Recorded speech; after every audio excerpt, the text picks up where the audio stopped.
Mic লাগিয়ে জনগণের সামনে আমাদের বক্তব্য তুলে ধরার যে সুযোগ পেয়েছি, এর কৃতিত্ব বাংলাদেশ জামাত ইসলামী কিংবা অন্য কোনো দলের নয়। এটা নিছক আল্লাহর মেহেরবানি এবং অহংকারীর পতনের মধ্য দিয়ে বাংলাদেশের সাধারণ ছাত্র জনতার আন্দোলনের মাধ্যমে আল্লাহ তাআলা আমাদের জন্য এই সুযোগ করে দিয়েছেন। সংগ্রামী ভাই সব, এখানে যারা যুবক এবং বৃদ্ধ বয়সে রয়েছেন, আপনারা আমাদের আল্লামা দেলোয়ার হোসেন সাইদি সাহেবের একটা বক্তব্য শুনেছেন। ইয়াং জেনারেশন যারা আছেন, আপনারা ইউটিউবের মাধ্যমে শুনতে সক্ষম হয়েছেন।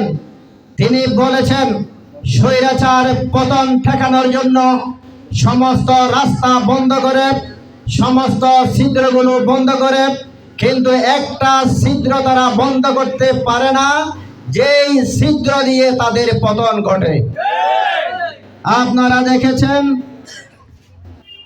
2023 সালের 14 আগস্ট খামখা অসুখের অজুহাত দেখিয়ে ঢাকা মেডিকেল কলেজে ইনজেকশন ফুস করার মাধ্যমে সারা দুনিয়ার মানুষের হৃদয়ের স্পন্দন, বাংলাদেশের তাফসীর জগতের উজ্জ্বল নক্ষত্র আল্লামা দেলোয়ার হোসেন সাইদিকে হত্যার মধ্য দিয়ে মূলত তাদের পতনের ছিদ্র শুরু হয়েছে।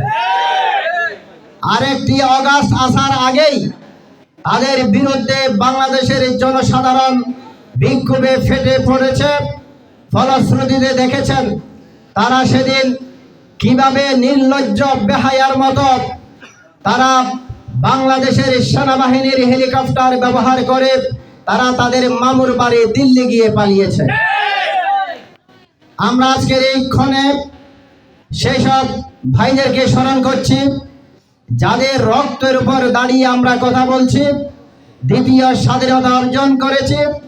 বিশেষ করে রংপুরের আবু সাইদ, ঢাকার মুগ্ধ, চট্টগ্রামের শান্ত, ঢাকার সাজুয়া জান থেকে ট্রেনে হেঁচড়ে ফেলে দেয়া রোজাদার ইন্টারমিডিয়েটের ছাত্র ইয়ামিন, বাসার গেট ভাঙ্গে সিরিকোর্টে লিখে দিয়ে 5 তারিখ সকালবেলা আন্দোলনে শরিক হয়ে বিকালবেলা লাশ হয়ে বাড়ি ফিরেছে আমাদের অত্যন্ত কলিজার হৃদয়ের স্পন্দন 10ম শ্রেণীর ছাত্র আনাস। আমার স্মরণ করতে হচ্ছে, আমরা দেখতে পেয়েছি 11 জন ছাত্রী সেদিন নিহত হয়েছিল।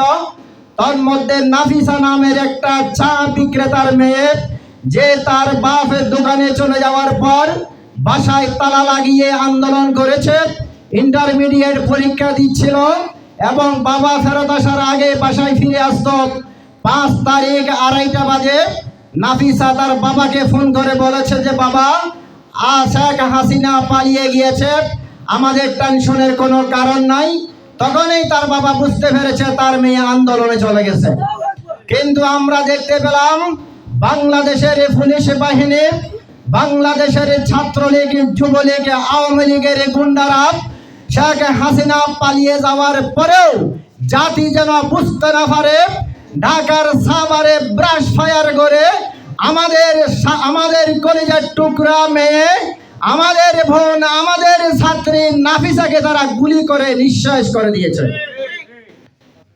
সংগ্রামী সাথী ও বন্ধুগণ, আপনারা এতক্ষণ পর্যন্ত